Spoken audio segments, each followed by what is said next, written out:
오늘 쉬는 하나님의 말씀은 룻기 1장입니다. 룻기 1장 1절부터 18절입니다. 구약성경 401페이지입니다.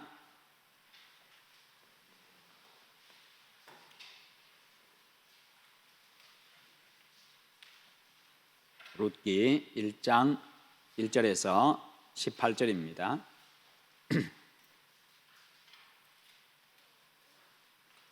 사사들이 치리하던 때에 그 땅에 흉년이 드니라. 유다 베들레헴의 한 사람이 그의 아내와 두 아들을 데리고 모압 지방에 가서 거류하였는데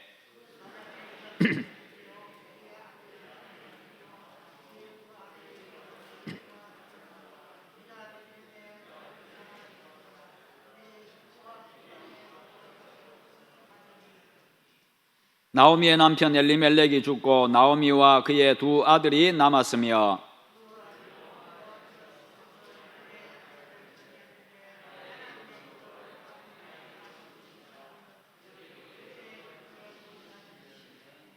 말론과 기럨 두 사람이 다 죽고 그 여인은 두 아들과 남편의 뒤에 남았더라.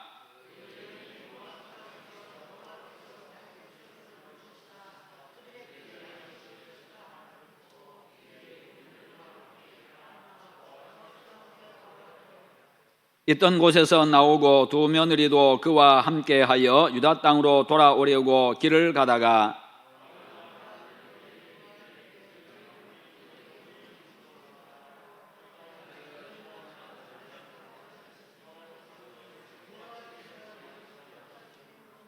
여호와께서 너희에게 허락하사 각기 남편의 집에서 위로를 받게 하시기를 원하노라 하고 그들에게 입맞춤에 그들이 소리를 높여 울며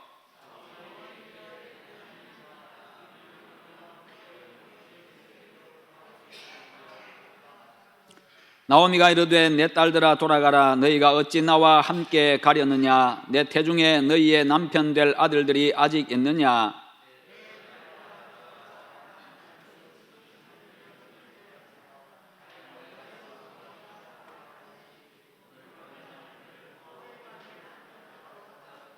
너희가 어찌 그들이 자라기를 기다리겠으며 어찌 남편 없이 지내겠다고 결심하겠느냐? 내 딸들아 그렇지 아니하니라. 여호와의 손이 나를 치셨으므로 나는 너희로 말미암아 더욱 마음이 아프도다 하며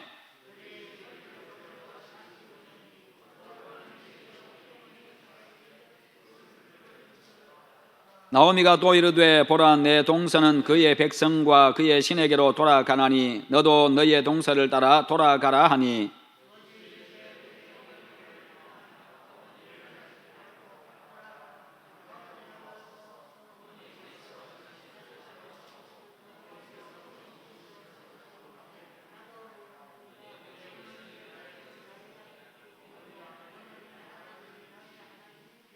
어머니께서 죽으시는 곳에서 나도 죽어 거기 묻힐 것이라. 만일 내가 죽는 일 외에 어머니를 떠나면 여호와께서 내게 벌을 내리시고 더 내리시기를 원하나이다 하는지라. 나오미가 룻이 자기와 함께 가기로 굳게 결심함을 보고 그에게 말하기를 그치니라. 아멘. 오늘 말씀의 제목을 같이 한번 읽어봅니다. 나의 하나님은. 오늘도 하나님께서 하늘문을 활짝 여시고 여러분에게 은혜 베푸시기를 축원합니다. 룻은요 성경에 등장하는 여인 가운데 아주 비참한 여인 중에 한 명입니다. 그러나 그의 계보를 통해서 예수님이 탄생하는 가장 영광스러운 여인이 훗날에 되어지게 되는데요. 룻이 등장하는 이 시대적인 배경은요 대단히 암울한 시대였습니다.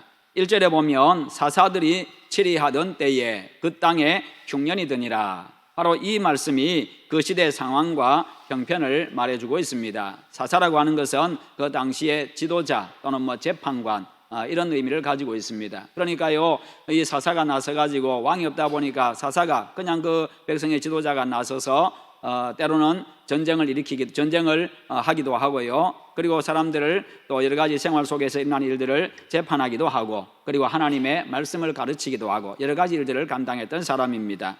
이 사사시대는 왕이 없었기 때문에 정치적으로는 대단히 혼란한 시대였습니다. 뿐만 아니라 사람들은 자기 생각에 옳다고 생각하는 대로 살던 시대였습니다. 거기다가 흉년까지 들어가지고요, 백성들의 민심이 아주 흉흉한 암울한 시대입니다. 그러나 그때부터 하나님의 역사가 시작이 되었습니다. 그래서 사람이 어렵고 힘든 이 고난의 때가 곧 하나님의 은혜의 때인 줄 믿으시기를 바랍니다. 그때 마음이 더 강해지고 믿음도 정금같이 되어집니다. 금의 순도는요, 불구덩이에 들어갔다 나온 그 횟수에 따라서 달라집니다. 그래서 욥은 이렇게 고백합니다. 욥기 23장 10절에서 내가 가는 길을 그가 아시나니 그가 나를 단련하신 후에는 내가 순금같이 되어 나오리라. 그렇게 고백했습니다. 아프고 힘들고 어려울 때 할 수 없어서 하나님 앞에 사람이요 두 손 들게 되고요, 그제야 자신의 능력이나 사람이 아니라 하나님을 바라보게 됩니다. 그때서야 비로소 영적으로 철이 드는 겁니다. 인격적으로도 성숙해집니다. 고난의 때는 힘들고 어렵지만은 그때 하나님을 붙들고 하나님께 매달렸던 것이 나중에 열매가 되어집니다. 그러나 하루하루가 정말 힘들고 고통스러울 때는요, 꿈도 비전도 생각나지 않습니다. 그럴 때는 부귀영화 누리는 것 아예 기대도 하지 않습니다. 그저 그냥 이 어렵고 힘든 시기만 빨리 지나갔으면 하는 그런 바람뿐입니다. 그런데 하나님은요, 꿈도 비전도 상실한 암울한 시대에 보잘것없는 한 여인을 예비해 두셨다가 본격적으로 역사의 무대에 불러 올리십니다. 그리고는 한 시대를 밝히고 세상에 소망을 줍니다. 성경의 역사를 보면요, 거의 다 그렇습니다. 하나님께 쓰임받은 인물들은요, 거의가 암울한 시대에 등장했던 인물입니다. 그러면서 한 줄기 빛을 비추었습니다. 말라기 선지자 이후에 하나님의 계시가 사라진 400년의 영적인 암흑기를 지나게 됩니다. 그런 소망 없는 때에 세례 요한이 등장을 해가지고 회개와 천국 복음을 선포합니다. 그러면서 다시금 하나님의 계시가 시작이 되는 바로 그와 같은 엄청난 사건이 벌어집니다. 아주 중요한, 이 구속사에게 대단히 중요한 사건이 일어났습니다. 바알 숭배하는 영적 암흑기인 아합 왕 때에 엘리야가 나왔고요, 예수님이 오셔서 배척받는 때에 작은 어촌 마을에서 베드로가 나왔습니다. 하나님은 그들을 세우셔가지고 시대를 살리고 하나님의 구원 역사를 이루어 가셨습니다. 성도 여러분, 현재 여러분의 형편이나 환경이 어려우십니까? 그것은 하나님이 여러분들과 함께 하지 않아서가 아닙니다. 여러분의 기도를 들어주시지 않아서도 아닙니다. 여러분을 순금같이 빚어가시는 하나님의 손길입니다. 세월이 지나고 보면요, 숨막혀 죽을 것 같던 바로 그때가 내가 강해지고 내가 더 정결해지고 살아계신 하나님을 체험한 때였음을 알 수 있게 됩니다. 그러므로 어려운 때가 은혜의 때임을 믿고 소망을 가지시기를 축원합니다. 어려울수록요, 환경을 보지 마시고 변함없이 인도하시는 하나님을 바라보십시오. 그러면 하나님이 나를 위해서 내어놓으신 좋은 길들이, 나를 위해서 내어놓으신 그 길들이 여러분의 눈에 보이게 될 것입니다. 그러면 사사시대는 어떤 특징을 가지고 있습니까? 첫째는요, 모든 면에서 혼란한 시대였습니다. 정치적으로는 왕이 없어가지고 자기 생각에 옳은 대로 그렇게 행동하면서 자기 자신이 왕 노릇했습니다. 그러다 보니까 사회적으로는요, 무질서와 혼란의 시대였고요, 영적으로는 반복적으로 죄를 짓는 타락한 시대였습니다. 두 번째로 하나님의 구원 역사와 구원의 감격을 잃어버린 시대였습니다. 세대가 바뀌면서요, 출애굽의 그 역사, 광야 생활, 가나안 정복 등 이 하나님의 생생한 역사를 경험했던 그 믿음의 1, 2세대들이 다 떠나게 되어졌고, 그 역사를 경험하지 못한 그 다음 세대들이 등장하게 되어집니다. 그러다 보니까 하나님의 이 구원 역사에 대한 생생한 감동과 감격이 없는 시대를 맞이했습니다. 그러다 보니까요, 이 무감동과 무감격과 무능력의 시대가 된 겁니다. 이렇게 이스라엘의 신세대가 들어서서 하나님도 잃어버리고 모세와 여호수아와 갈렙 등 믿음의 아버지들도 다 잃어버리고 영적인 권능도 상실해버린 시대가 바로 사사시대였던 겁니다. 그러다 보니까 개인도 나라도 시대도 혼란하고 죄 짓는 것을 반복을 했습니다. 그런데 문제는요, 이 사사시대 사람들이 아니라 하나님의 구원의 은혜에 대한 감사와 감격을 잃어버린 오늘 이 시대요, 바로 우리 자신입니다. 은혜와 구원의 감격을 잃어버리면요, 신앙도 삶도 미래도 암담해집니다. 그러므로 믿음의 선진들처럼요, 믿음의 모험을 통해서 하나님을 체험함으로써 그들이 가졌던 그 능력과 감격을 가지시기를 축원합니다. 믿음의 세계는요, 모험이 없습니다. 우리는 모험이라고 이야기하지만 믿음의 세계는 모험이 없습니다. 왜요? 하나님은 우리의 믿음을 보시고 역사하시기 때문입니다. 우리가 볼 때는 하나님의 말씀대로 사는 것이 모험인 것 같이 보이지만, 그러나 그것이 오히려 가장 안전한 길이고 가장 복된 길이고 가장 형통한 길이고 가장 복이 보장된 그런 길입니다. 여러분, 세 번째로 사사시대는요, 이름대로 살지 못한 시대입니다. 1절과 2절에 보면은 엘리멜렉이 나오지요. 엘리멜렉이 나옵니다. 그리고 나오미도 나옵니다. 엘리멜렉, 이 뜻은요, 하나님은 나의 왕입니다 라는 그런 뜻입니다. 하나님은 나의 왕입니다. 이름은 그렇게 지어 놓았는데 그 시대는요, 자기가 왕이 되어 살아갔습니다. 이름은 하나님은 나의 왕입니다인데 자기가 왕이 되어 살아가는 시대. 하나님이 자기를 따라오기를 원하고 하나님이 내 뜻대로 해주시기를 원하고 내가 사고 쳐놓고 뒷수습이나 그냥 해주시기를 원하고 내 시중이나 들어주기를 원합니다. 행동을 보면 하나님을 오히려 종으로 여기는 시대입니다. 나옴이 기쁨이라는 뜻입니다. 즐거움이라는 뜻입니다. 그런데 사는 것을 보면 한숨과 눈물로 세월을 보냅니다. 이름값을 하지 못하고 있는 것이지요. 우리는 이름값 하면서 살아가야 합니다.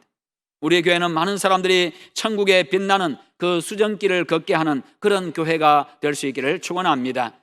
이름 그대로 정말 많은 사람들이 천국의 그 수정길을 걷도록 만드는 바로 그와 같은 교회가 되어야 합니다. 여러분의 자녀들 역시도 이름대로 살도록 여러분 기도하고 잘 지도하시기를 바랍니다. 당시에 하나님의 백성들이 하나님도 감격도 소망도 잃어버리고 죄에 빠져서 이름대로 살지를 못했습니다. 하나님 말씀대로 살아야 될 정통 언약의 후손들이요, 말씀을 버리고 말씀을 저버리고 살았습니다. 그러자 하나님은 뜻밖에도 이방 여인 룻이라고 하는 이 여인을 주인공으로 등장을 시킵니다. 그러므로 자기의 좋은 이름도 집안도 조상도 전통도 자랑하지를 마십시오. 중요한 것은 오늘 내가 믿음에 서 있느냐 하는 것입니다. 오늘 내가 하나님을 믿는 그 온전한 믿음 위에 서 있느냐, 오늘 내가 말씀 위에 서 있느냐, 이게 중요한 겁니다. 믿음의 역사에서요, 과거를 자랑하지도 말아야 되고 믿음의 역사에서 과거를 부끄러워하지도 말아야 합니다. 과거의 신앙은요, 좋았을 수도 있고요, 그러지 못했을 수도 있습니다. 모두 다 그런 시절을 보냈습니다. 중요한 것은 오늘 내가 어떻게 믿느냐 하는 것입니다. 오늘 내가 믿으면 그때부터 나에게 구원이 임합니다. 오늘 내가 믿으면요, 나를 통해서 영광스러운 믿음의 역사가 시작이 되어집니다. 룻은 사람들 앞에 무엇 하나 당당하게 내놓을 것이 없는 그런 초라한 여인이었지요. 이방인이었습니다. 그 당시에 여인의 몸이었습니다. 하나님의 백성들이 이름값을 못할 때에 하나님은 그를 들어서 하나님의 백성을 부끄럽게 하셨습니다. 하나님은 오늘도 한 사람을 주목하십니다. 왜냐하면요, 한 사람이 은혜 받고 변화되면요, 가정이 달라지고 조직이 달라지고 교회가 달라지고 나라가 달라지기 때문입니다. 한 사람이 어떤 생각을 하느냐, 한 사람이 어떻게 변화되느냐, 이게 중요하다는 겁니다. 그 증인인 바울의 고백을 들어보십시오. 내가 전에는 회방자요 핍박자이었더니, 내가 전에는 회방자였다, 핍박자였다. 내가 이전에는 교회를 박해하는 순악질이었고 독종이었다. 그러나 내가 변화되어 가지고 복음으로 세계를 바꾸는 사도가 되었다. 그렇게 이야기합니다. 생각이 바뀌니까요, 생각이 바뀌고 가치관이 바뀌고 나니까, 믿음의 세계가 바뀌고 믿음의 세계에 눈을 떼고 나니까요, 사람을 죽이던 자들이, 그리스도를 박해하던 자들이 자가요 바뀌어져 가지고 이제 복음을 들고 세상을 살리는 그런 존재가 된 거지요. 이런 변화가 여러분들에게도 일어나기를 축원합니다. 이방 여인 룻이요, 하나님의 은혜로 믿음의 집안에 시집 오면서부터요, 인생이 달라졌습니다. 16절 하반절에 보면 어머니의 백성이 나의 백성이 되고 어머니의 하나님이 나의 하나님이 되시리니, 자신이 섬기던 이방신을 버리고 살아계신 하나님을 붙잡았습니다. 룻이 이 집안에 시집 와가지고 잘한 것 한 가지가 있는데, 그것은요, 시어머니의 하나님을 자기의 하나님으로 섬기고 붙잡았다는 것입니다. 이것이 그의 인생을 바꿔놓았습니다. 여러분 중에 믿음의 집안에 시집 오거나 장가가서 하나님을 알게 되었다면요, 그것으로 평생 그 집안에 감사하고 하나님 앞에 감사하시기를 바랍니다. 어머니의 하나님이 나의 하나님이 되시리니, 이 말씀이 무슨 말씀입니까? 지금 이스라엘 백성들은요, 조상들이 만나고 경험한 그 조상들의 하나님을 다 잃어버린 그런 상태였습니다. 그래서요, 자기들 마음대로 살았습니다. 그런데 룻은요, 이방 여인이지만은 이 집안에 시집 와가지고 어머니가 사는 그 모습을 보고 하나님을 보게 되었고, 결국 가장 어려울 때 어머니의 하나님을 자신의 하나님으로 삼은 것입니다. 신앙교육과 믿음으로 사는 모습을 보여주는 것이요, 이토록 중요합니다. 성도 여러분, 다른 사람이 만난 다른 사람의 하나님은 나와 상관이 없습니다. 내가 하나님을 만나야 되고, 내가 은혜 받아야 되고요, 내가 그 은혜 가운데 복을 누려야 합니다. 하나님은 한 분이시지만은 각자 체험하는 하나님은 다 다릅니다. 어떤 사람은 사랑의 하나님으로, 어떤 사람은 은혜의 하나님으로, 도우시는 하나님으로, 인도하시는 하나님으로, 어떤 사람은요 징계하시는 하나님으로, 승리하게 하시는 하나님으로, 보호자 되시는 하나님으로, 산성이 되시는 하나님으로, 각자가 다 다르게 체험을 합니다. 룻은 시어머니가 섬기면서 만나고 체험한 하나님이 너무나도 좋게 보여서 그 하나님을 자기의 하나님으로 붙잡은 것입니다. 그러면 여러분이 만나고 여러분이 체험한 하나님은 어떤 하나님이십니까? 내가 하나님을 체험하지 아니하면요, 신앙생활에 기쁨이 없습니다. 감격이 없습니다. 내가 만나고 체험한, 나만이 고백할 수 있는 나만의 하나님이 있기를 축원합니다. 그리고 믿음의 대를 잘 이어가야 합니다. 이 가문은요, 남자가 다 죽고 없습니다. 남편도 일찍 죽어버렸습니다. 두 아들도 죽어버렸습니다. 그런데 고부간의 믿음의 대가 이어지고 있습니다. 어머니의 하나님이 나의 하나님이 되시리니, 며느리지만 딸이지요. 그러니까 이제 부모의 믿음이 그 딸에게로 이제는 흘러갑니다. 다음 세대로 흘러가고 있습니다. 부모님이 믿는 하나님이 좋게 보이면요, 자식들도 믿게 되어 있습니다. 믿음으로 살면서 살아계신 하나님, 왕이신 하나님, 그 좋으신 하나님을 자녀들에게도 보여주시기를 바랍니다. 그리고 내가 체험한 하나님을 자식들에게 이야기해 주어야 합니다. 그래야 하나님이 그렇게 좋으신 분이구나, 하나님이 그와 같은 분이구나, 이것을 아이들이 듣고 알게 되는 것이요. 그러면 룻이 고백한 어머니의 하나님은 어떤 하나님입니까? 이스라엘 백성들이 전통적으로 믿고 고백하는 하나님은요, 아브라함의 하나님, 이삭의 하나님, 야곱의 하나님입니다. 아브라함의 하나님은 부르시고 인도하시고 길을 열어가시는 하나님, 예비하시는 하나님이십니다. 이삭의 하나님은요, 늘 함께 하시고 지키시고 보호하시는 하나님이십니다. 이삭이 약하고 어리석어도요, 언약의 자손인 이삭을 하나님께서 친히 보호해 주셨습니다. 그래서 그의 삶은요, 평탄한 삶이었지요. 우물도 팠다가 빼앗기면 빼앗은 사람들을 하나님이 아직 그냥 혼쭐을 내어가지고 그냥 물리쳐 주시고, 그 우물 되찾게 해주시고, 위험할 때는 대신 막아주시고요. 그는 결혼도 아주 쉽게 하도록 해주셨습니다. 이 동네 저 동네 다니면서 마음에 드는 아가씨 찾아서 연애 결혼한 게 아니었습니다. 종이 대신 가서 데리고 온 그 여자하고 군소리 한마디 안 하고 그냥 결혼했습니다. 하나님의 인도하심인 줄 믿고요, 그렇게 결혼을 했습니다. 저도 결혼을 아주 순적하게 했습니다. 6월 달에 제대해가지고 하나님, 올 10월 달까지 내가 결혼할 사람 한 사람 좀 주세요, 그렇게 했습니다. 6월 말에 제대해가지고 10월 달까지 주세요, 그렇게 했어요. 그랬더니 하나님 주시더라고요. 물론 장모님의 반대가 있었지만은, 물론 저라도 반대하겠어요. 돈이 있습니까? 돈 10원 한 푼 없는 그런 전도사지요. 형제는 11명이나 되지요.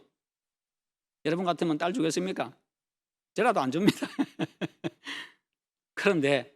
그런데 하나님이 하신 줄 믿고 제가 밀어붙였더니 하나님 알아서 다 정리해 주시더라고요. 그냥 결혼할 때는요, 돈 10원 한 푼 없이 형제들 모아놓고 내가 결혼할 테니까 결혼 좀 시켜주세요 그랬습니다. 하나님이 10명의 형제를 주실 때는, 11명의 형제를 주실 때는 이때를 위함이 아닌 줄, 이때를 위함인 줄 알고 제가 그냥 밀어붙였더니 알아서 각자 십시일반 내가지고 결혼까지 시켜주더라고요. 그냥. 그래서 지금까지 잘 살고 있어요. 우리가 기도하고 하나님의 인도하심을 구하고 그렇게 나가면 하나님이 이끌어 주십니다. 이삭의 하나님은요, 안 되는 것은 되게 해주시고요, 빼앗긴 것은 되찾아주시는 보호자 하나님이십니다. 그러니까 내가 이삭처럼 좀 약하고 어리석고 부족해도요, 여러분 걱정하지 마세요. 하나님은 그에 맞게 역사해 주십니다. 그 사람에 맞게, 그 사람의 특징에 맞게, 그 사람의 형편에 맞게 역사하시는 분이십니다. 가장 잘 아시는 분이니까요. 하나님은 내 체질 따라, 내 기질에 따라, 내 특성에 따라 도와주십니다. 하나님이 주신 체질이고 하나님이 주신 기질이고 하나님이 주신 특성이잖아요. 그게 바로 맞춤식 역사지요. 그게 때를 따라 도우시는 하나님의 역사입니다. 그래서 우리 각자가 느끼고 체험하는 하나님이 다 다른 겁니다. 야곱의 하나님은 야가 빠진 야곱을 변화시켜가지고 이스라엘이 되게 하셨습니다. 기질을 선한 방향으로 사용하시고 때로는 고쳐서 사용하십니다. 그러니 우리가 사람 판단하면 안 됩니다. 길길이 뛰고요 다루기 힘든 야생마가 잘 훈련되면요 뭐가 됩니까? 준마가 되는 겁니다. 그러나요 비실거리는 말은요 다루기는 쉬워도요 훈련시키다가 훈련받다가 죽습니다. 사람이 독하고 못돼도요 별난 사람이 훈련만 잘 받으면요 좋은 일꾼, 큰 일꾼 됩니다. 그런 사람이 은혜 받고 변화 받았어요. 철들면요 인물 되는 겁니다. 주변에 지독하게 반대하고 핍박하는 사람 보면요 곧 좋은 일꾼 하나 탄생하겠구나 그렇게 믿으십시오. 그러니까 자기가 생각해도 내가 독하구나, 내가 못됐다, 별나다 생각되어도요 실망하지 마시고 하나님의 말씀으로 훈련 잘 받으시기를 바랍니다. 하나님이 붙잡아 주시면요 큰 일꾼 됩니다. 아이들이 별나고 개구장이로 자란 아이들이요 사회생활도 잘합니다. 담대하게 전도도 잘합니다. 사는 것도요 당당하게 살아갑니다. 그러니 좀 별나고 개구장이라도요 그냥 욕할 거 없고 입댈 것 없습니다. 크면 모릅니다. 아이는 아이다워야 되는 거지요. 유치부 아이들이 즐겨 부르는 찬양이 세상에서 방황할 때 나 주님을 몰랐네 그러고 앉아있어 보세요. 얼마나 징그럽겠어요. 저희들이 언제 방황할 시간이 있었습니까? 어른들은요 슬퍼서 울고 앉아있어도요 천지분간 못하고 웃고 떠드는 게 아이들입니다. 아버지가 죽었어도요 엄마는 울고 앉아 있어도 그냥 그 시간에 또 애들하고 장난치고 노는 게 아이들입니다. 아이들이 길 가면서 부르는 노래가 오늘도 걷는다마는 정처 없는 이 발길 그래서 보세요. 그게 애들이겠어요. 그게 물론 저는 그렇게 했습니다. 그때 당시에 노래 부를 게 그것밖에 없었으니까. 애들은 그냥 만화 영화 부르고요 그냥 다니면서 로봇 흉내 내고 그냥 얍얍 하면서 돌아다녀야 돼요. 예배 시간에는 몸을 비틀고 옆에 있는 아이들하고 장난치고 그게 아이들입니다. 그런 거 두고 방치라는 이야기가 아니지요. 사람은 나이에 따라 직업에 따라 성격에 따라 모든 나름대로의 특성이 있다는 겁니다. 하나님은 그것을 그대로 사용하시기 때문에 때로는 독한 성격이 유익하게 쓰일 때가 있다는 겁니다. 성격이 좀 독하고요 못된 사람은 여간해서요 믿음도 잘 흔들리지 않습니다. 네가 이기는 내가 이기는 한번 두고 보자, 한번 해보자. 그냥 그때 붙어버려요. 그냥 이랬다 저랬다 하지 않습니다. 사명만 발견하면요 끝까지 목숨 걸고 달려갑니다. 자기 자존심 때문에 대충 할 수 없는 사람들입니다. 그런 사람은요 식인종이 사는 곳에 선교사를 보내도 잘 할 겁니다. 정 힘들면 아예 그냥 자기가 식인종 잡아먹어서라도 버티고 있을 거예요. 이런 사람은요 일 시켜놓으면 남한테 지는 거 싫어서라도요 잘 해놓습니다. 그런 특성을 어떤 방향으로 쓰느냐 이게 중요한 겁니다. 하나님이 그것을 아시고 선하게 사용하십니다. 바울의 하나님은요 독특한 기질을 장점으로 사용하신 하나님이십니다. 바울은 장점도 많았지만 단점이 더 많은 사람이었어요. 건강에 문제가 있었습니다. 성격이 좋지 못해가지고 최초의 선교사 바나바와 싸우고 영원히 갈랐었습니다. 전도하면서 원만하게 전도한 적도 없습니다. 한치의 타협도 없습니다. 그냥 붙어가지고 끝장을 보았습니다. 그러다 보니까 감옥을 이웃집 드나들듯이 그냥 드나들고요 그렇게 불같은 사람. 설교는 잘했습니까? 설교도 잘 못했어요. 고린도후서 10장 10절에 보면 그의 편지들은 무게가 있고 힘이 있으나 그가 몸으로 대할 때는 약하고 그 말도 시원하지 않다 하니. 글은 잘 쓰는데 몸은 약하고 말은 제대로 잘 못하고 조리 있게 잘 못하고. 얼마나 설교를 못했으면요 유두고가 창틀에 앉아가지고 그의 설교를 듣고 앉아서 졸다가 창틀에 떨어져 죽었겠어요. 이처럼 약점이 많은 바울도요 하나님께 크게 쓰임을 받았습니다. 베드로의 하나님은요 실패자를 회복시켜가지고 사용하신 재활용의 하나님이십니다. 실패자도요 하나님이 쓰시고자 하면 되는 겁니다. 이와 같이 하나님은 한 분이시지만 사람에 따라서 다르게 역사하십니다. 그러면 내가 만나고 체험한 내 하나님은 어떤 하나님이십니까? 내가 만난 나의 하나님을 꽉 붙잡고 여러분 평생 살아가시기를 축원합니다. 나의 힘이신 여호와여, 내가 주님을 찬양합니다. 주님을 사랑합니다.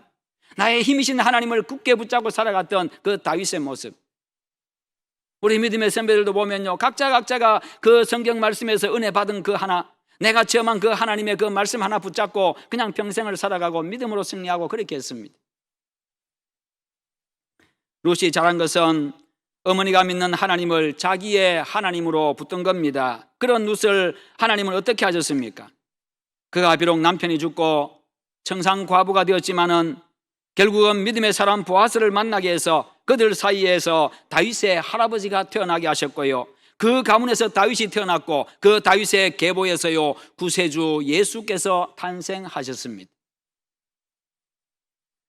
성도 여러분, 비록 룻의 출발은 남편이 죽는 그런 암담하고 소망 없는 출발이었습니다. 거기다가 흉년까지 들어가지고요, 남의 밭에 가서 추수하고 떨어진 이삭 주워가지고 연명해야 될 정도로 비참한 출발이었습니다. 그러나 그가 어머니의 하나님을 자기의 하나님으로 붙들고 가문을 위해서 헌신했을 때 그의 나중은요 복되고 창대했습니다. 이처럼 룻의 하나님은 나중이 창대하게 하신 하나님이십니다. 하나님의 정통 언약의 백성들이 하나님을 잃어버리고 자기 멋대로 살아가는 암울한 시대에 개인적 형편으로 볼 때는 앉아서 신세한탄이나 하고 통곡할 수밖에 없는 그런 룻이 어머니 하나님을 자기의 하나님으로 붙들고 결단하고 살아갔을 때 하나님은요 이방 여인인 그를요 들어서 사용하셨습니다. 참으로 영광스럽게 했습니다. 그 가문을 영광스러운 가문으로, 최고 영광스러운 가문으로 만들어 주셨습니다. 그래서 그의 계보에서 다윗을 주셨고 다윗을 통해서 이스라엘을 새롭게 하셨고 다윗의 자손 예수 그리스도의 세계를 펼쳐 주신 것입니다. 보아스의 아내가 사망함으로 메시아 계보가 끊어질 위기에 하나님은 이방 여인 룻을 사용하셔가지고 메시아 계보를 이어가신 겁니다. 이렇게 하나님은 메시아를 주시겠다는 약속을 이루어 가시는 분입니다. 이처럼 신분이 어떻든지 형편이 어떻든지 하나님을 내 하나님으로 고백하고 붙들고 살아가면요 하나님께서 그의 인생을 영광스럽게 하십니다. 여러분의 하나님을 붙잡고 살아가십시오. 하나님이 여러분들 영광스럽게 하실 것입니다. 그를 통해서 한 민족이 살아나고 하나님의 거룩하신 뜻이 이루어집니다. 이 사실을 믿고 올 한 해도 여러분들 룻과 같이 나의 고백, 나의 찬송, 나의 시로 고백할 수 있는 그런 나의 하나님을 붙들고 살아가십시오. 그래서 처음보다 나중이 더 복되고 창대한 여러분의 생업과 가문이 다 되시기를 주님의 이름으로 축원합니다. 우리 함께 기도하십시다. 기도하실 때 하나님, 내가 여호와 하나님을 나의 하나님으로 붙잡고 살아가게 하시옵소서. 그래서 내 생활 속에서 나의 하나님, 나에게 역사하신 하나님을 체험하게 하시고 그 하나님 붙잡고 평생 살아감으로 하나님의 뜻을 이루고 영광스럽게 되는 그런 은혜를 누리게 하시옵소서. 우리 다 함께 기도하겠습니다. 거룩하신 하나님 아버지, 감사합니다. 오늘도 우리에게 은혜 베풀어 주시고 함께 하심을 감사합니다. 아버지여 영광 받으시옵소서. 여호와 하나님 아버지, 살아계신 하나님을 나의 하나님으로 붙잡고 살아가게 하시고 생활 속에서 내가 늘 하나님을 체험하게 하여 주시며 그 하나님 붙잡고 평생 살아감으로 말미암아 하나님이 복 주시고 창대하게 하시는 그런 인생이 되게 하여 주시며 그런 가정, 그런 가문이 될 수 있도록 은혜를 베풀어 주시옵소서. 우리 모든 성들이 그렇게 살아감으로 말미암아 우리 모든 성도의 가정과 가문이 그와 같이 영광스럽게 될 수 있도록 함께하여 주시옵소서. 매일매일 하나님의 말씀대로 살아감으로 하나님을 체험하게 하여 주시옵소서. 그리함으로 매일매일이 기쁨이 넘쳐나고 감사가 넘쳐나고 감동이 있고 감격이 있게 하여 주시옵소서. 아버지 도와주시옵소서. 주여 감사합니다. 예수님의 이름으로 기도하옵나이다. 아멘.